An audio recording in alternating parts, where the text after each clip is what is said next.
Summary যখন লিখবা এটা খুব খুব জরুরি কথা, এটা খুব জরুরি কথা। এইটা হচ্ছে আমাদের খাতা, এটা হচ্ছে আমাদের কি খাতা। যখন আমি সামারি লিখবো, যখন আমি কি লিখবো সামারি লিখবো, খুবই ইম্পর্টেন্ট কথা, মনোযোগ দিয়ে শোনো। খাতার ক্ষেত্রে আমরা মার্জিনটা এরকম করব, একটু মোটা করে। যখন আমরা সামারি লিখবো একটু মোটা করে মার্জিন করব। কি করে মার্জিন করব? একটু মোটা করব, উপরের অংশটুকু একটু মোটা রাখবো। তারপরে ধরো ওই যে as usual answer to the question নং বা এই টাইপের কিছু আমরা লিখবো। ধরো ওই যে অ্যান্সার টু দ্য কোয়েশ্চেন নং কিছু একটা লিখছি, তাই না? ওকে, এই যে অংশটুকু আছে সামারির, আগে দর্শনধারী তারপরে গুণবিচারী। আমি যখন প্রশ্নের উত্তরটা লিখবো, খুবই মনোযোগ দিয়ে শোনো বাবারা, আমার এর মধ্যেই প্রশ্ন উত্তরটা লিখে ফেলতে হবে। এই অংশটুক আমরা কি করব? এই অংশটুক থাকবে এমটি। কি থাকবে? এমটি। আবারও বলতেছি এমটি। যত বড়ই প্যাসেজ আসুক না কেন, মাদার ইন ম্যানভেল আসুক না কেন, অ্যাডোলসেন্স থেকে আসুক না কেন, প্রত্যেকটা একটা অংশ পরীক্ষায় আসে, পুরোপুরি আসে না। তো যেটাই আসুক 1/3 আমরা যে কথাটা বলি সেটার আমরা স্টিক টু থাকবো। এবং এই 1/3 যে আমরা স্টিক টু থাকবো, 1/3 যে আমরা স্টিক টু থাকবো, সেই ক্ষেত্রে মাথায় রাখতে হবে 5 to 6 লাইন্স। 5 to 6 লাইন্স, এর বেশি না। সবচেয়ে ভালো হয় 5 লাইনে লিখতে পারলে, সবচেয়ে ভালো হয় কি 5 লাইনে লিখতে পারলে। তুমি 5 লাইনে লিখতে পারলে সামারি বেস্ট। যদি মনে হয় যে না একটু আছে, তাহলে 6 লাইনে। 5 লাইনের মানে কমও তুমি লিখতে পারো যদি সামারি তোমার মনে হয় যে প্যাসেজটা অনেক ছোট, মাত্র কত আছে 12 লাইন আছে, তখন তুমি 4 লাইন লিখলেও হয়ে যায়, ঠিক আছে? এখন প্রশ্ন হচ্ছে কিভাবে লিখবা সামারি। লেখার সময় আমরা অনেকে বলি, স্যার আমার তো লেখা বড়, আমি তো ওয়ার্ড লিখি এমনি, দেখেন আমি লিখি রিলেশনশিপ এইরকম করে। তাহলে তুমি যদি এই বরাবর এইভাবে করে তুমি যদি আনসার করতে চাও, তাহলে এতটুকুতে তুমি 5 লাইন লিখতে পারবা না। That's true. তাহলে এতটুকুতে 5 লাইন লিখতে হলে তোমাকে রিলেশনশিপ এইরকম লিখতে হবে, এইভাবে আরো ছোট করে রিলেশনশিপ। তার মানে একদম ছোট তা না, মানে একটা স্ট্যান্ডার্ড ছোটতে রিলেশনশিপ। তখন গিয়ে তুমি 5 লাইন চিন্তা করে লিখতে পারবা। তাহলে সামারি লেখার আগে, সামারি কি হুবহু লিখবো না, এগুলো প্রশ্নের আগেও এটার উত্তর, মানে সামারির আগে তোমাকে আগে এই অংশগুলো বুঝতে হবে। এই বোঝাটা খুব জরুরি সামারির। আবারও বলতেছি, এই বোঝাটা খুব জরুরি সামারির। সব কিছু ঠিক আছে, কিন্তু তোমার প্রেজেন্টেশন খারাপ। তুমি ভাই সেরা লাইন লিখছো, তুমি এমন লাইন লিখছো যে এই লাইন এত ভালো লাইন হইতেই পারে না, কিন্তু তুমি কি করছো? তুমি এখান থেকে লেখা শুরু করছো, দেখো এখান থেকে লেখা শুরু করছো, এখানে শেষ করছো। তাহলে আমি আগেই বলছি এই অংশটুক থাকবে এমটি, এই অংশটুক থাকবে কি এমটি। তাহলে 100% তুমি যদি এইটুকু এমটি না রেখে এই পর্যন্ত সামারি লেখো, তোমার দিবে 0। বিশ্বাস করো না? তোমার দেবে 0, কারণ তুমি সামারির জায়গায় প্যারাগ্রাফ লিখে ফেলছো। কি লিখে ফেলছো? সামারির জায়গায় প্যারাগ্রাফ। সামারির জায়গায় প্যারাগ্রাফ লেখা যাবে না, বুঝতে পারছো? তাহলে এইটা হচ্ছে কি রং ওয়ে। এটা কি ওয়ে? রং ওয়ে। তাহলে শুরু যদি এখানে করি, শেষ করতে হবে এখানে। তাহলে এর মধ্যে 5 লাইন লিখতে হবে। I hope you guys understand যে আসলে প্রেজেন্টেশনটা কি। এটা হচ্ছে প্রেজেন্টেশন। আমি সামারি লেখার কৌশল বলি নাই, আমি জাস্ট সামারি লেখার প্রেজেন্টেশনটা বলছি। যে তোমার লেখা যদি এরকম বড় বড় হয়, এটাকে ছোট করো, সামারির জন্য অন্তত ছোট করো। তুমি অবশ্যই একটা ফুল পৃষ্ঠায় সামারি লিখবা। আরো কিছু বোকা আছে যারা অর্ধেক পৃষ্ঠায় সামারি লেখে। কথাটা বুঝছো? কি লেখে? অর্ধেক পৃষ্ঠায় সামারি লেখে না। সামারি লিখে একটা ফুল পৃষ্ঠা নিবা। সামারি কোন পৃষ্ঠায় আনসার শেষ, ধরো আগের পৃষ্ঠাটা এটা ছিল, আগের পৃষ্ঠাটা কি ছিল? আগের পৃষ্ঠাটা এইটা ছিল। আগের পৃষ্ঠায় তুমি কি করছো? আগের পৃষ্ঠায় কোয়েশ্চেন আনসার লিখছো। ধরো কথার কথা, আগের পৃষ্ঠায় তুমি কি লিখছো? কোয়েশ্চেন আনসার লিখছো। হ্যাঁ, তো কোয়েশ্চেন আনসার লিখছো, মনে করো এটা হচ্ছে ডি নাম্বার লিখছো, এটা হচ্ছে ই নাম্বার লিখছো, লিখে এখানে শেষ হয়ে গেছে ই নাম্বারটা। অথবা তুমি হচ্ছে ই নাম্বারটাই লিখছো, শুধুমাত্র ই নাম্বারটা লিখছো। ই নাম্বারটা লিখার সময় কি হয়েছে? এখান থেকে শুরু হয়েছে, এখানে এসে শেষ হয়ে গেছে। এখন তুমি ভাবছো আল্লাহ এইটুক জায়গা কি করবো, এইটুক জায়গা লিখা ফেলি। No, never do this. এইটুক জায়গা তুমি খালি রেখে দাও, এমটি। কি রাখবা? এমটি, খালি।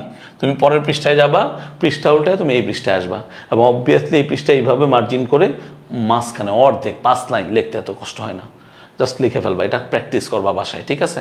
এখন আসো সামারি লেখার কৌশল কি, খুব ইম্পর্টেন্ট। একটা সামারি আমি কিভাবে লিখবো। অনেকে আমাকে মেসেজ দিচ্ছে যে স্যার আপনি সামারি দিয়ে দেন, আমরা মুখস্থ করি। আমি দিয়ে দিব, সমস্যা নেই, পেজে দিয়ে দিব, গ্রুপে দিয়ে দিব, তোমরা মুখস্থ করো, এটা তোমাদের ব্যক্তিগত ব্যাপার। তবে সামারি লিখতে গেলে 3টা জিনিস মাথায় রাখতে হবে, মোট 3টা জিনিস। প্রেজেন্টেশন গেল, প্রেজেন্টেশন ডান এন্ড ডাস্টেড। বাকি রইল কয়টা জিনিস? 2টা জিনিস। প্রথমটা ছিল প্রেজেন্টেশন বলে দিছি। 2 নাম্বার জিনিস হচ্ছে হুবহু বইয়ের লাইন লেখা যাবে না। খুব সিম্পল, আহামরি কিছু না সামারি লেখার। হুবহু বইয়ের লাইন লেখা যাবে না। হেডিংটা কি বলছি, হুবহু বইয়ের লাইন লেখা যাবে না, তাহলে কি লিখতে হবে, বইয়ের অনুরূপ লাইন লিখতে হবে। আবার বলতেছি, বইয়ের অনুরূপ লাইন, কিন্তু হুবহু বইয়ের লাইনটা, তার মানে শব্দের পরিবর্তন হবে, প্যারাফ্রেজিং হবে, মানে লম্বা সেন্টেন্সকে খাটো করতে হবে, ছোট করতে হবে, সহজ ভাষায় সিম্পল সেন্টেন্স লিখতে হবে, মানে যেই সেন্টেন্সের প্যাস নাই, যেই সেন্টেন্সের কনজাংশন নাই, এরকম সেন্টেন্স লিখতে হবে। বলো কথা বুঝছো না বুঝো নাই? বলো কথা বুঝছো না বুঝো নাই? দ্রুত বলো, কথা বুঝছো না বুঝো নাই?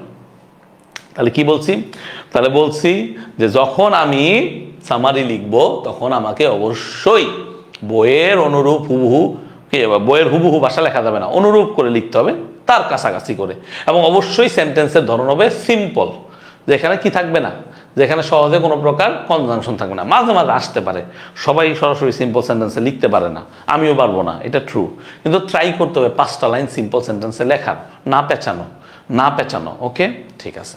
3 নাম্বার জিনিসটা কি?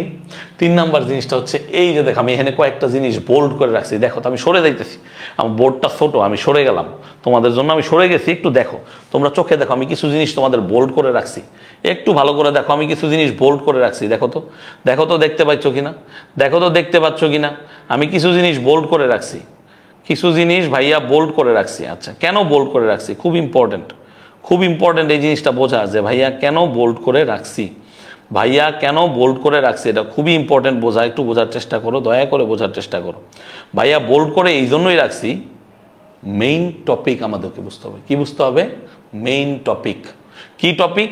আমি যদি এই রিলেশনশিপ অধ্যায়টার সামারি করতে যাই, আমাকে কোন কোন শব্দগুলো জানতে হবে, কোন কোন শব্দগুলো জানতে হবে, যে শব্দগুলো না জানলে আমি আনসার করতে পারবো না। দেখো, আমি তোমাদের জন্য এই জন্য সহজ করে দিচ্ছি জিনিসগুলো, একদম সহজ। দেখো দেখো, কিচ্ছু করতে হবে না তোমাকে, জাস্ট এই শব্দগুলো একটু মাথায় রাখবা। কি বলছে? Seeking company and forming mutual relationship. তার মানে আমরা অনেকগুলো লাইন দেখছি যে মানুষ সম্পর্ক করতে চায়, মানুষ সম্পর্ক এস্টাবলিশ করতে চায়, বিভিন্ন ধরনের সম্পর্ক হয়, সম্পর্কের এরকম ধরন থাকে, এইটা থাকে সেটা থাকে, দিন শেষে একটা line, as a social being. আগেই বলছে, অ্যারিস্টটল নিজেই বলছে যে মানুষ হচ্ছে একটা সোশ্যাল বিং। তা আমি কি লিখবো এখন অ্যারিস্টটল বলেছে মানুষ সোশ্যাল বিং? না, আমি লিখবো অ্যাজ এ সোশ্যাল বিং। দেখছো কিভাবে কনসাইজ করছি, কিভাবে ফ্রেজে আনছি, এটা অ্যাজ এ সোশ্যাল বিং, সামাজিক জীব হিসেবে মানুষ, মানে ম্যান নেসেসারিলি, এটা একটা adverb, necessarily follows the instinct, instinct মানে সহজাত প্রবৃত্তি, ইনস্টিংক্ট অফ সিকিং কোম্পানি। অর্থাৎ কি করে মানুষ, মানুষ হচ্ছে মানুষের সঙ্গ খোঁজে, মানুষ হচ্ছে মানুষের কি খোঁজে, সঙ্গ খোঁজে, অ্যান্ড ফর্মিং মিউচুয়াল রিলেশনশিপ, অর্থাৎ মানুষ কি করে, পারস্পরিক সম্পর্ক তৈরি করে। এটুকু মনে থাকবে না? বলো তো, মনে থাকবে না? তাহলে সামারি মুখস্থ করবো কিভাবে বলো তো, মুখস্থ করবো কিভাবে? এই যে পয়েন্ট দিবা, পয়েন্ট দিবা, পয়েন্ট দিয়ে কি লিখবা? এই যে দেখো,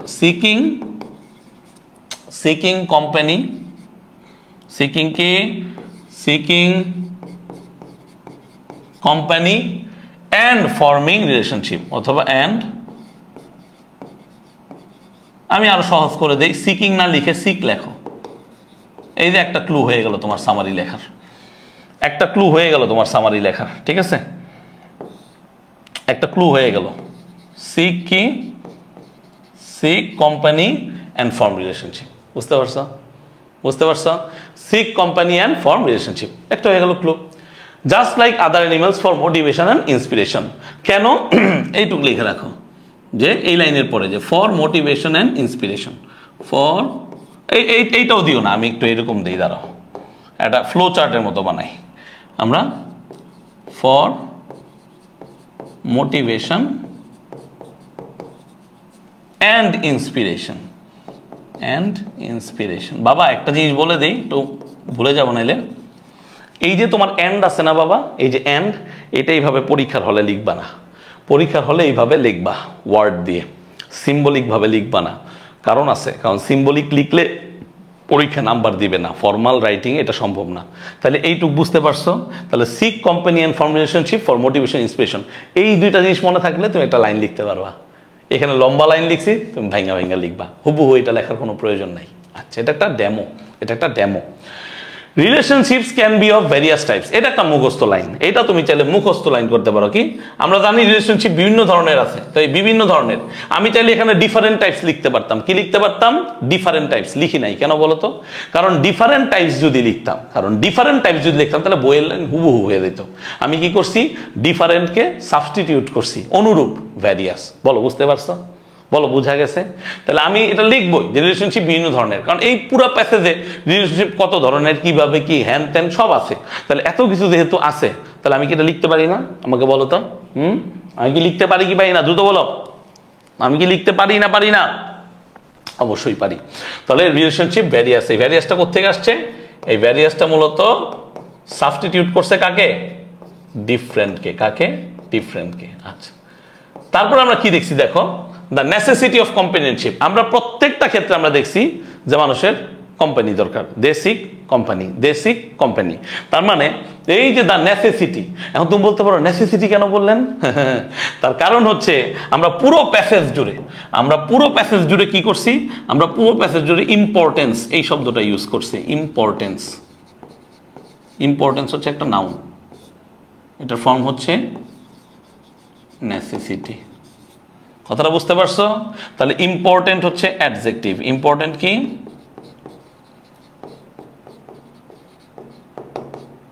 অ্যাডজেক্টিভ। এটা হচ্ছে নেসেসারি। বলো বুঝতে পারছো? তাহলে সিমস লাইক এরকম ব্যাপারটা। ওকে, এইভাবে চিন্তা করতে হবে। তাহলে দ্য নেসেসিটি অফ কম্পানিয়নশিপ। তাহলে তুমি এইখানে আরেকটা টাইপ লিখে রাখতে পারো কি? The necessity of companionship. তুমি খালি এগুলো দেখা যাবা পরীক্ষার হলে। The necessity of companionship, necessity of companionship. তুমি যদি এইটুকু মনে রাখতে পারো, এরপরে তুমি লিখতে পারবা নিজের মতো করে লিখতে পারবা। ঠিক আছে? Is truly felt by these who have none to share compassion or emotion with. অর্থাৎ যার কাছে কম্প্যাশন মনে আছে তো, ওই যে আমাদের দুঃখ ভাগাভাগি করার ব্যাপারটা। তাহলে কম্প্যাশন অর ইমোশন উইথ, খুব ইম্পর্টেন্ট। কম্প্যাশন, ইমোশন, সরো, সাফারিং, এই শব্দগুলো মাথায় রাখতে হবে। তাহলে আমরা পারবো না? ইয়েস। তারপরে কি বলছে? An effective relationship amplifies our happiness. এখন তুমি ধরো আমি অ্যাম্পলিফাই কি বুঝি না স্যার, তাহলে তুমি লেখো ইনক্রিজেস। তুমি কি লিখবা? ইনক্রিজেস। বলো বুঝতে পারছো? তুমি কি লিখবা? ইনক্রিজেস। কি লিখবা তুমি? ইনক্রিজেস। তাহলে শব্দের কিন্তু তোমার কাছে অভাব নাই, তুমি যদি ক্লাসগুলো মনোযোগ দিয়ে করো এই শব্দগুলো তুমি ধরতে পারবা। তাহলে ইনক্রিজেস মানে বৃদ্ধি করা, অ্যাম্পলিফাই মানেও বৃদ্ধি করা।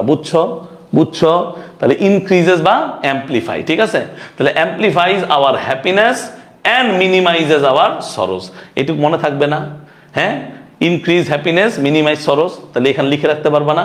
Increase happiness, minimise sorrows. এবার বুঝছো সামারি কিভাবে লিখবা? বলো বুঝছো? শেষ লাইনে কি লিখলাম? therefore to cherish a lasting relationship we should develop trust and respect. A simple line. We have to develop trust. কেউ শুড লিখবে, কেউ মাস্ট লিখবে, কেউ হ্যাভ টু লিখবে। তুমি সেমি মোডাল ইউজ করো, মোডাল ইউজ করো, যাই ইউজ করো, ঘটনা একটাই, ট্রাস্ট এবং রেসপেক্ট ডেভেলপ করতে হবে। এবং we should dispose of qualities like selfishness, possessiveness and abstain from fights and quarrels. এই লাইনটা একটু বড়, এই লাইনটা চাইলে তুমি লিখতে পারো, না লিখতে পারো। লিখতে পারলে ক্ষতি নাই, না লিখতে পারলেও ক্ষতি নাই। ঠিক আছে? এটা হচ্ছে একদম পুরাটাকে সামারাইজ করে দিল যে কিভাবে, যে ডিসপোজ অফ মানে ঝেড়ে ফেলা, দাফন করে দেওয়া।